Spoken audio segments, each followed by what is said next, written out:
community, I think, is probably the best antidote that we have to some of the problems we're encountering today that AI is exacerbating. You're listening to It's About Data, episode 63. We're talking with guests Thais Cooke and Jenna Jordan about the human layer of data, library sciences, provenance, and community. Thais and Jenna, thank you for taking the time to join us. It was great to see you at Day to Day Texas. This is like another pick up another episode in our day-to-day Texas festival. We're keeping that conference alive, and I was really just struck by the juxtaposition of the two of your sessions, which were kind of coincidentally scheduled back to back, and it really sounded like two pieces of the puzzle. So what I'd like to do at this point is Thais and Jenna, each introduce yourselves to us and tell you know, who you are and where you're coming from and what you're looking to talk about, and then we'll take it from there. Yeah, sure. So I can go first. My name is Thais. I am a senior healthcare data analyst for, of course, healthcare company. I have worked in healthcare my entire life, first as a practitioner, then I did a pivot into data. And I have noticed the theme of my talk at Data Day Texas was the human layer of data. And one of the reasons why I chose this topic is because I saw that there is so much that comes before we even write a single line of code. There's so much that we have to unpack before we jump in straight into, okay, let me do the nice part, the sexy part of the data job, which is do all the code. There is a lot that comes before that. So, and that's essential so we can keep trust at the end of our work. So that was in a nutshell, that's what my talk was about. My name is Jenna. I'm a senior analytics engineer with Ratio PBC, which is a small consultancy that works with state level health and human services organizations. And so I got my start working in data with my master's in library and information science. And that is the perspective that I have brought forward into my different positions within data and want to continue to bring forward. And I think that the field of library and information science has a lot to offer the field of data. And so I want to do my part to kind of help spread that knowledge. Well, what struck me about these two topics is they're really about the provenance of data.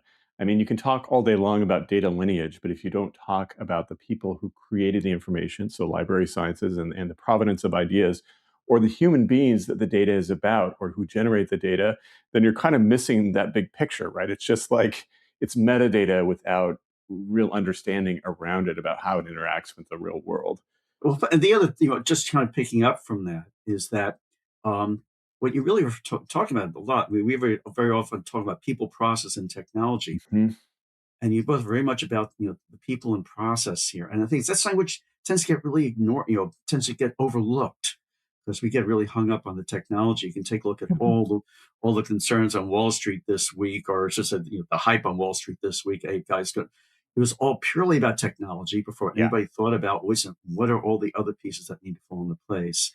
But anyway, we'll double down a little bit. It's that Thais, basically, you were talking about kind of like the process of getting people together to consume the information. But Jen, to me, what you were talking about uh, was really starting us off and really trying to assess what is the need, for that, for the information. So, Jen, can you take us a little bit into like what you were talking about, kind of like this reference interview, which I thought was really fascinating because it recalls a lot of my own personal experiences when I was working as was a tech writer with the Federal Solar Energy Research Project, Mhm. and how people like you really helped me navigate to get to the information I need to know before I even knew what I needed. So, Jenna, can you give a little insight in terms of process that you're talking about?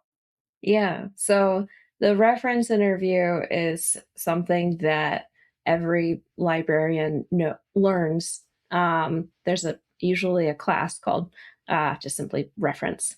And um, the reference interview is what happens when a researcher, a student walks up to the big circular desk, usually with a sign saying reference desk or ask me a question.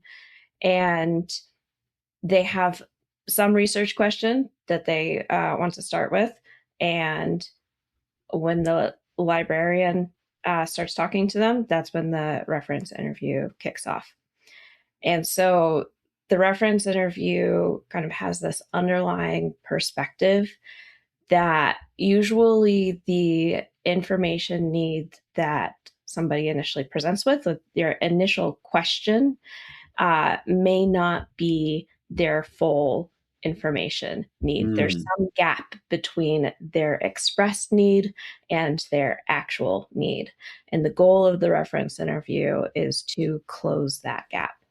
It's almost like you're kind of like an information psychologist.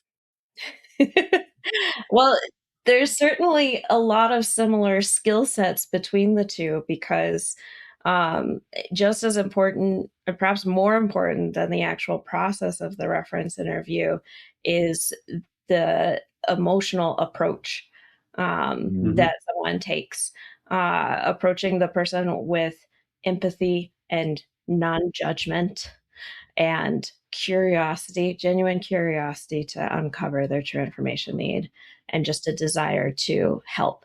And that frame of mind that you approach the conversation with to try and help the person open up and become comfortable expressing their true information need, um, that is just the key part of the process, I think. Yeah, there's a tune that I've been hearing on satellite radio. Like, I keep getting all I want, but I'm not getting what I need. And it sounds a lot Mhm. about what you're saying there. Yeah. Thais, basically, talk to us a little bit about the process you're talking, because like what the process you're talking about really kind of takes it from there. So when people start to get together and gather the information, exchange and consume the information, so Mhm. give us a little insight in terms of what you're talking about. Well, yes, it goes back to like Jenna said, empathy is, I think, the number one thing that we need to put ourselves in the other person's shoes. And if there's a request, try to repeat the request that shows active listening. I'm listening to you. Did I get this right? And have the empathy of knowing what this person, like you say, I'm getting what I need. No, I'm not getting what I need, but to have to have that thing. And I think we're in such a rush to automate everything. And Mm. I'm a big fan of automation. I love to just press a button and get things done. But there is a part that we can't automate. That is this communication and talking and all of that. I mean, do we really don't want to talk to each other anymore? We want to automate that too. Mm. So that's the one thing that, and I'm reflecting Jenna's talk here, which was amazing, by the way. But that's that part of the that we can't automate. That's that human part. Interesting. And Yeah. how is AI affecting this conversation? I mean, from my perspective, probably not in a very positive way, right? Because I think people are reaching for that automate button even more than they already were. Talk about that a bit. Yeah, there are so many ways that AI can be useful and helpful, but I think there's also such a temptation to use it for everything and to reach first for a chatbot where before you would have reached for a person. Um, and so, like, I never want to see a world where we uh, reach for, you know, a large language model that doesn't know how to accurately evaluate knowledge and information because it places the same weight on everything it has encountered. Mm. And um, Matt, you referenced provenance earlier, and I wanted Mhm. to shout out a recent post from Jessica Talisman called Where Provenance Ends, Knowledge Decays, that talks about this whole process. And she also approaches this from a library and information science background. Yeah. Um, and so, just like, we should be leaning on other people who are experts in their own field rather than thinking, oh, I can be entirely independent and accomplish everything all by myself. Yeah. Because that's how you get to a breakdown of community. And Yeah. I hope that community, I think, is probably the best antidote that we have to some of the problems we're encountering today that AI is exacerbating. Mm. I see. It sounds like you have some thoughts on this too. No, I agree 100%. I think there is, yeah, of course, there's nothing wrong with you brainstorming with AI to get those initial thoughts and everything, but then go out of there and talk to other people, like Jenna said, build a Yeah. community to see if there's any other arguments that you talking to AI didn't get you that. There's other angles of, of those arguments. Even because, I mean, I don't know if there was a change on the models, but how many times have we gone to AI and asked something like, oh, this is a splendid idea? It's like there's no pushback. So it's good to have the pushback sometimes and Yeah. hear different ideas and different angles. Not necessarily to fight or anything like this, but just to have a bigger picture and see what other people are thinking. Right. Yeah, let me take that another, just sort of a little bit of history here, which is that before it was AI, it was what we saw up on the internet. And the whole idea of like, well, it's up on the internet, does not automatically make it true or not true. And I'd love each of you to kind of take a crack at that, and then we'll kind of bring it back in terms of how can we normalize this. Basically, as I said, really trying to to identify what people really need in their information, and then how they work together with it. But as I said, let's first look at, do you see any parallels, in terms of the challenges you're facing when people are looking at online versus offline sources? Okay, you mean your question comparing researching with AI versus Right. researching on Well, the well, internet? since That I'm you wondering mean? if we're having the same type of, Mhm, this is really sort of mhm, a repeat of the same type of issue we had when we were first looking at the mhm, internet. The mhm. idea that it's on the web and what to believe there, because I mean, Yeah, it's not like we have any reference librarians on the web. yeah. I think there's a difference, like coming from my own experience as somebody who grew up with before the internet and then after internet and now with AI. Um, with the internet, yes, in the beginning was, oh, just ask Google and whatever Google says, it's there. But you pre AI, you still had to go into a website and look for it. And eventually you got, I mean, at least I got into the habit of, is this a trustworthy website? Is this something that is legit? Where is this coming from? For instance, like consuming news, is this like a tabloid or is this something that is respectable? Where is this Hmm. leaning? Like things like that. So I could use more of my critical thinking with the internet because I had to actively look for my information there. Now with AI, I have no idea where that's pulling. It's pulling Yeah. from online, but I don't know which website that's pulling from. I have Yeah. no clue. And the thing is, it gives you with such confidence that it's very easy for you to get caught into, oh, okay, this must be true, Yeah. and Yeah. just use it. Well, and I'm going to actually say something about this that Jenna will be very interested in, which is um, Jessica has also talked about a citation crisis, and I completely agree that there's a citation crisis. And part of that is AI, but part of it is the way we're using AI. So we Mhm, Mm. recently talked with Aaron Black from O'Reilly, and what they do is when a chunk of my book, for example, is in their database and it gets recovered from a vector database, they cite it. They say some of this information came from fundamentals of data engineering. And I think the AI developers, the companies that develop these foundation models and provide chatbots and provide that service for the internet that have databases mhm, are not doing that. And that's because they have a mhm. very strong incentive to just present answers and not Mm. give credit to the sources of information. So, Jenna, what are your thoughts on that as a librarian? Yes, the citation crisis is very real, and very big. Not just like the fact that people are citing things less, particularly if people are using AI to assist them in their writing, Yeah, they may be plagiarizing without even knowing absolutely. that they're Mm, plagiarizing. Yep. Mm. Um, and so that's why personally I do not use AI to help me write, and I never will because I want my voice to come through, and Yeah. I know where I have gotten ideas from, and I want to explicitly point to them. And so, um, there's also the crisis of citations being made up, or even uh, they may be citing something, but summarizing or communicating the wrong point. Yes. Um, and so you need to be able to, one, go back to the original source and read it and decide for yourself if it's being cited accurately.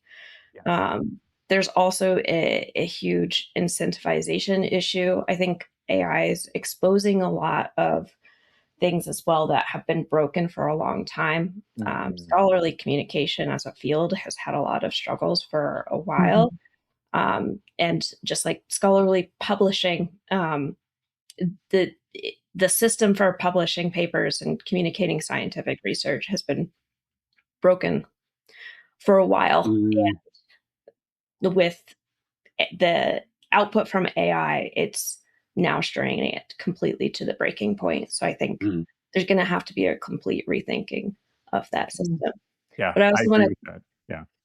go back to your earlier point, Tony, and I want to point to another excellent resource from another fellow librarian, which is um, Hannah Lee Golden publishes a blog called Card Catalog. She just recently mm. posted a post called "Look It Up Doesn't Mean What It Used to Mean," Yeah. and walks through the process. What did research look like before internet? What did research look like in the era of search? And what does research look like now when people are using AI and chatbots for it? And what are some of the side consequences that you may not realize in just the methodology of research changing? Yeah. I'm going to comment on this real quick, and then Tony, I want your thoughts after that. But like getting a PhD in math, finding like the process of research and citation chasing is very, very complicated. So anytime your dissertation advisor gives you a paper to look at, and they'll cite a bunch of resources, and you can just take those at face value, but that's absolutely not the right approach, right? Like you need to chase Mhm. each of those citations that's relevant to something you're researching, and then see what the original paper said, and see if it even is, they've kind of changed the point of view on the original thing and the result in the original paper. And to your point, Jenna, I think this has been a crisis for a long, long time. Like we've grown more and more complacent, and we need to find a way to get people to be better at questioning sources and finding citations. But yeah, Tony, what are your thoughts on this? I know you have Yeah. many.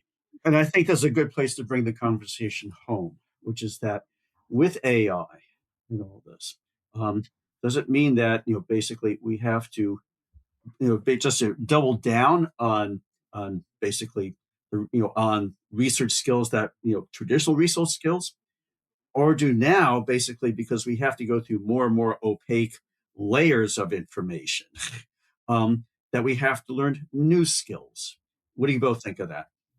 I think the skills that, well, not that we have to learn, we should always have certain skills such as critical thinking, creativity, all of that. We need to have that more developed than ever. Especially, there's a lot of.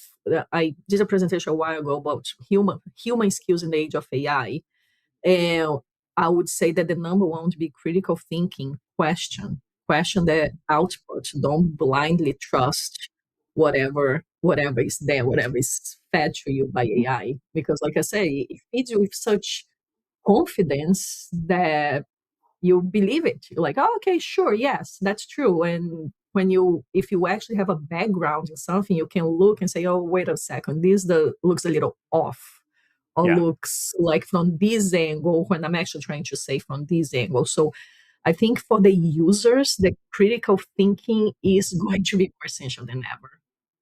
I agree. Yeah. Critical thinking has always been essential. It becomes more essential when the path of least resistance, the easiest path, allows for less and less critical thinking in order to get to an output. Uh, Mhm. and I there's the old saying, it's not the destination, it's the journey. Mhm. And I hope that we can all focus more on the journey than the destination.